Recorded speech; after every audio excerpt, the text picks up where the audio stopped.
Vision செய்திகளுக்காக ஆனந்தி. விரிவான செய்திகளை காணும் முன் இன்றைய முக்கிய செய்திகள்.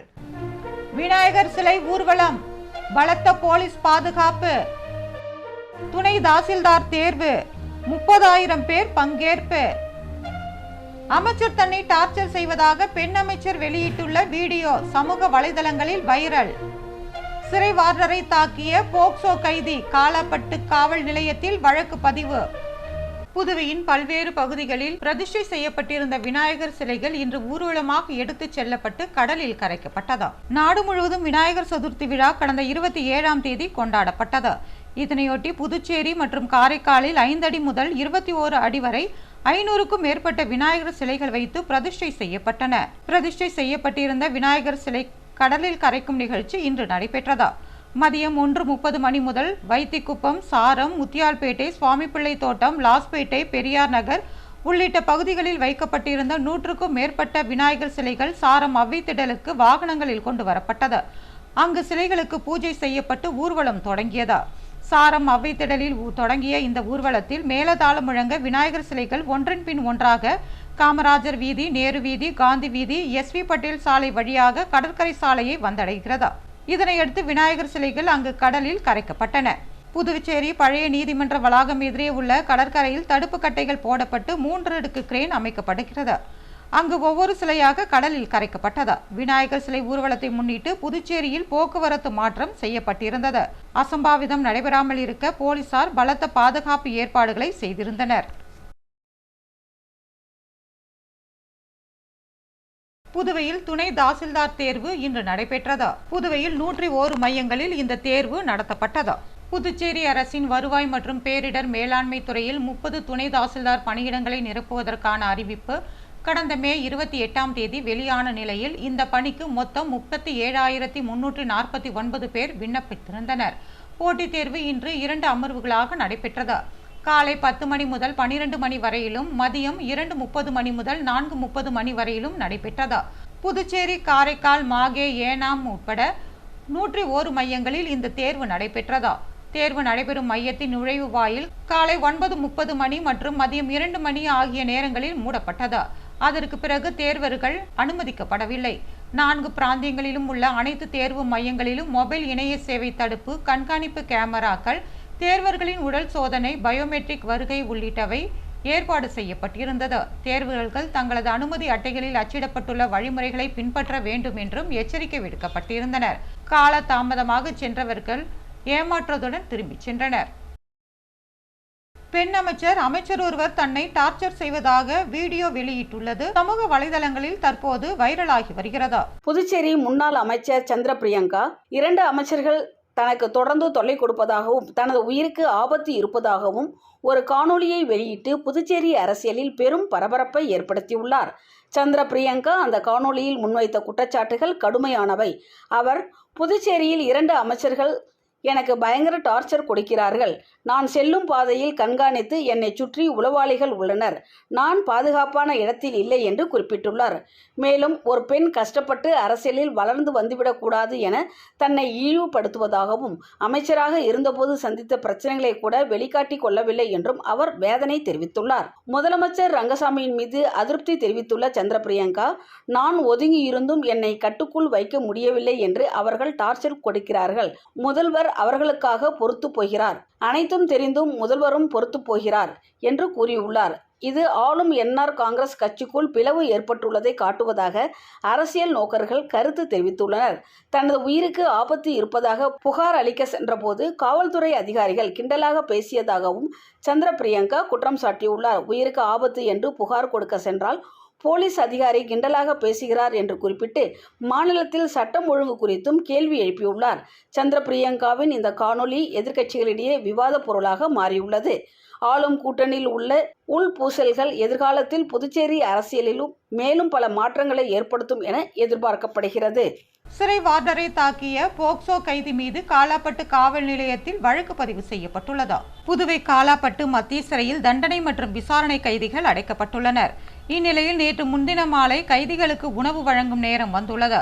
கைதிகள் தங்களது தட்டு மற்றும் மக்குடன் சாப்பாடு வாங்க வரிசையில் நின்றுள்ளனர். அப்போது சிறையில் அடைக்கப்பட்டுள்ள திருபுவனை போக்சோ கைதி சேகர் என்கிற தனசேகர் வரிசையில் நிற்காமல் உணவு வாங்க வந்ததாக கூறப்படுகிறது. அப்போது அங்கு பணியில் ஈடுபட்டு கொண்டிருந்த வார்டர் கிருஷ்ணபிரசாத் என்பவர் தனசேகரை வரிசையில் வருமாறு கூறியுள்ளார்.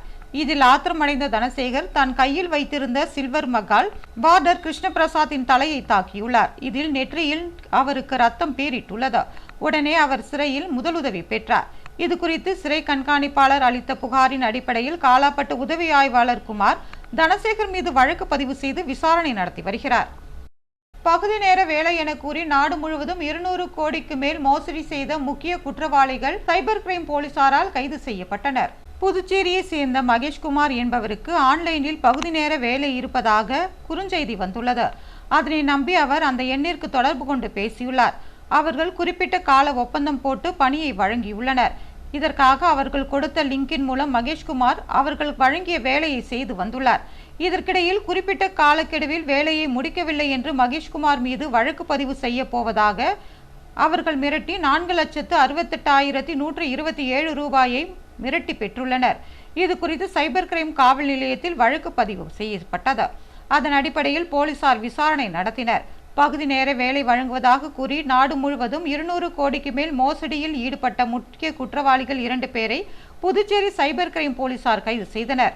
இதில் மோசடி செய்யப்பட்ட பணம் வங்கிக் கணக்கை கொண்டு மும்பையை சேர்ந்த சிவபால், லட்சுமண பானே, உதயபான் போகடே ஆகிய 2 பேரை குஜராத்தில் கடந்த 20 நாட்களுக்கு முன் கைது செய்தனர். அவர்களிடம் நடத்திய விசாரணையில் இந்த மோசடி கும்பலுக்கு மூளையாக செயல்பட்டது ஒடிசாவை சேர்ந்த சரண் சிபரம் பாணிகராகி அபிஷேக் என்கிற ஜெகத் நாயக் என்பது தெரிய வந்தது. அவர்கள் இருவரும் துபாய் சுற்றுலா சென்றிருப்பதும் தெரிய வந்தது. இதனையடுத்து அவர்கள் வெளிநாடு தப்பிச் செல்லாமல் இருக்க உடனடியாக மத்திய இமிகிரேஷன் துறைக்கு லுக் அவுட் நோட்டீஸ் வழங்கப்பட்டது. இந்நிலையில் சுற்றுலா முடிந்து கடந்த 24ஆம் தேதி மும்பை விமான நிலையத்திற்கு வந்த இருவரையும் போலீசார் கைது செய்தனர். கைது செய்யப்பட்ட இருவரும் புதுச்சேரிக்கு அழைத்து வரப்பட்டனர்.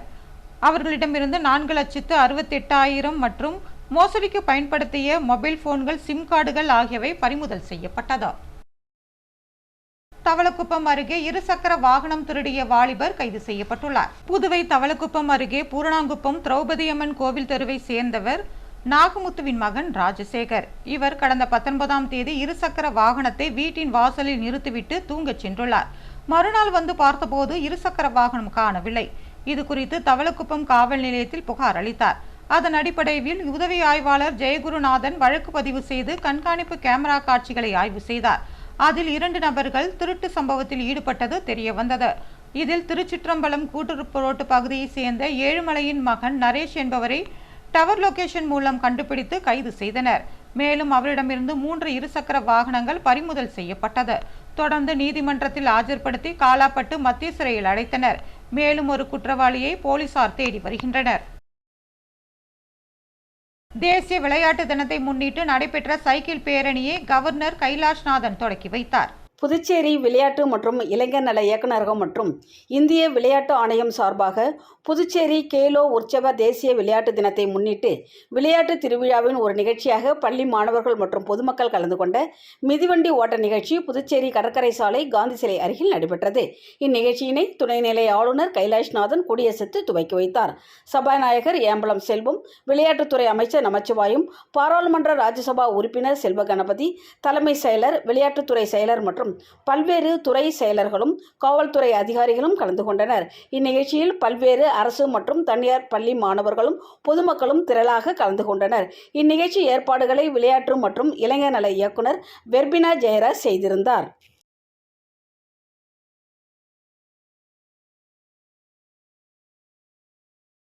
என்ஆர் காங்கிரஸ் மாநில பொதுச் செயலாளராக பொறுப்பேற்ற NSJ ஜெய்பாலுக்கு பல்வேறு தரப்பினரும் வாழ்த்து தெரிவித்து வருகின்றனர். அகில இந்திய என்ஆர் காங்கிரஸ் பேரியக்கத்தின் மாநில பொதுச் செயலாளராக நியமிக்கப்பட்டுள்ள முன்னாள் சட்டமன்ற உறுப்பினர் NSJ ஜெய்பாலை KKT டிராவல் உரிமையாளரும் என்ஆர் காங்கிரஸ் கட்சியின் மணவெளி தொகுதி தலைவருமான குமரவேல் என்கிற குமரேசன் தொகுதி நிர்வாகிகளுடன் சந்தித்து பொன்னாடை போர்த்தி வாழ்த்து தெரிவித்தார். இந்நிகழ்ச்சியில் தொகுதி நிர்வாகிகள், தொகுதி பொதுச் செயலாளர் ரஜினி ராஜேந்திரன், தொகுதி துணை தலைவர் ஜானகிராமன், தொகுதி செயலாளர் பெருமாள் கன்னியப்பன் மற்றும் நிர்வாகிகள் பலரும் கலந்து கொண்டு வாழ்த்து தெரிவித்தனர். வழிகாட்டு சாய்பாபா ஆலயத்தின் 8ஆம் ஆண்டு துவக்க விழாவில் ஏராளமான பக்தர்கள் கலந்து கொண்டனர். விழுப்புரம் மாவட்டம் வானூர் அருகே பட்டானூர் பகுதியில் உலகில் வேறு எங்கும் இல்லாத வண்ணம் 12 அடி உயர செப்பு கோபுரத்தின் கீழ் அமைக்கப்பட்டுள்ள கருட கல்யாண் உருவாக்கப்பட்டு 108 மூலிகைகளை கொண்டு காப்பு அபிஷேகம் செய்யப்பட்டு பிரதிஷ்டை செய்யப்பட்ட அருள்மிகு ஓம் ஸ்ரீ வழிகாட்டு சாய்பாபா ஆலயத்தின் 8ஆம் ஆண்டு துவக்க விழாவை முன்னிட்டு காலை 8:30 மணி அளவில் அனுஜை கணபதி ஹோமம், கோ பூஜை, சத்குரு சாய்நாதருக்கு மூலமந்திர ஹோமம் உள்ளிட்ட பூஜைகளுடன் விழா தொடங்கியது. தொடர்ந்து சரியாக 10 மணி அளவில் அமிர்த மகா மத்ருஞ ஹோமம், பூர்ணாகுதியை தொடர்ந்து மகா தீபாராதனை காண்பிக்கப்பட்டது. பின்னர் 11 மணி அளவில் சுமங்கலி பூஜை, பாலாம்பிகை பூஜையை தொடர்ந்து சரியாக 12 மணி அளவில் அருள்மிகு ஓம் ஸ்ரீ வழிகாட்டு சாய்பாபாவிற்கு மகா தீபாராதனை காண்பிக்கப்பட்டது. இதில் சுற்றுவட்டார பகுதியை சேர்ந்த 100க்கும் மேற்பட்ட பொதுமக்கள் கலந்து கொண்டு சாய்பாபாவின் அருளாசியை பெற்றனர். இதனைத் தொடர்ந்து விழாவில் கலந்து கொண்ட பக்தர்களுக்கு அறுசுவை உணவு வழங்கப்பட்டது. மேலும் 8ஆம் ஆண்டு துவக்க விழாவை முன்னிட்டு நிகழ்ச்சியில் பங்கேற்ற 100க்கும் மேற்பட்ட பொதுமக்களுக்கு புதுவை ஆதீனம் ஸ்ரீ சந்திரசேகர சுவாமிகள் கலந்து கொண்டு பக்தர்களுக்கு வஸ்திரஸ்தானம் வழங்கினார். நிகழ்ச்சிக்கான ஏற்பாட்டினை ஓம் ஸ்ரீ வழிகாட்டும் சாய்பாபா ஆலய டிரஸ்ட் சாய் சசி அம்மையார் செய்திருந்தார்.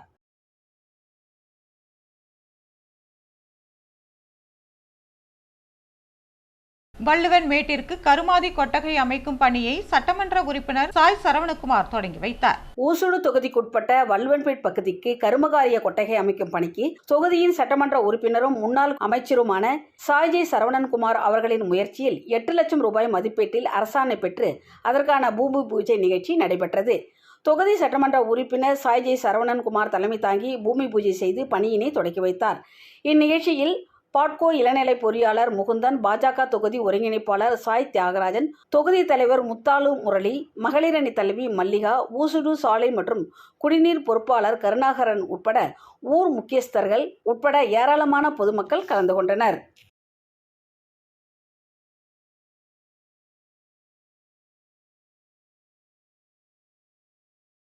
பெரம்பை முத்துமாரியம்மன் கோவிலில் 108 பாலாபிஷேகம் நடைபெற்றது. விழுப்புரம் மாவட்டம் வானூர் வட்டம் பெரம்பை காலனி பகுதியில் அமைந்துள்ள அருள்மிகு ஸ்ரீ முத்துமாரியம்மன் ஆலயத்தில் கடந்த மாதம் ஜூலை 15ஆம் தேதி மகா கும்பாபிஷேக விழா நடைபெற்றது. இதனைத் தொடர்ந்து தினந்தோறும் சுவாமிக்கு மண்டல பூஜை அபிஷேகங்கள் வெகு சிறப்பான முறையில் நடைபெற்றது.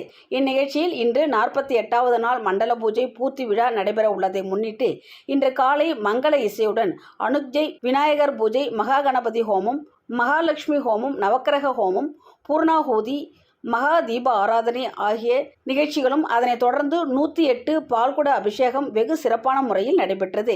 இதில் திரளான பெண்கள் கலந்து கொண்டு 108 பால்குடம் எடுத்து அம்மனுக்கு தங்களது பொற்கரங்களால் பாலாபிஷேகம் செய்தனர். நிகழ்ச்சிக்கான ஏற்பாட்டினை பெரம்பை கிராம பொதுமக்கள் மற்றும் ஆலய நிர்வாகிகள் வெகு சிறப்பான முறையில் செய்திருந்தனர். புதுவையில் இன்றைய தங்கம் மற்றும் வெள்ளி விலை விவரம். தங்கம் 1 கிராம் 9620 ரூபாய். ஒரு சவரன் தங்கம் 76,960 ரூபாய். வெள்ளி 10 கிராம் 1310 ரூபாய். மீண்டும் இன்றைய முக்கிய செய்திகள். விநாயகர் சிலை ஊர்வலம், பலத்த போலீஸ் பாதுகாப்பு, துணை தாசில்தார் தேர்வு, 30,000 பேர் பங்கேற்பு. அமைச்சர் தன்னை டார்ச்சர் செய்வதாக பெண் அமைச்சர் வெளியிட்டுள்ள வீடியோ சமூக வலைதளங்களில் வைரல். சிறை வார்டரை தாக்கிய போக்சோ கைதி காலாப்பட்டு காவல் நிலையத்தில் வழக்கு பதிவு.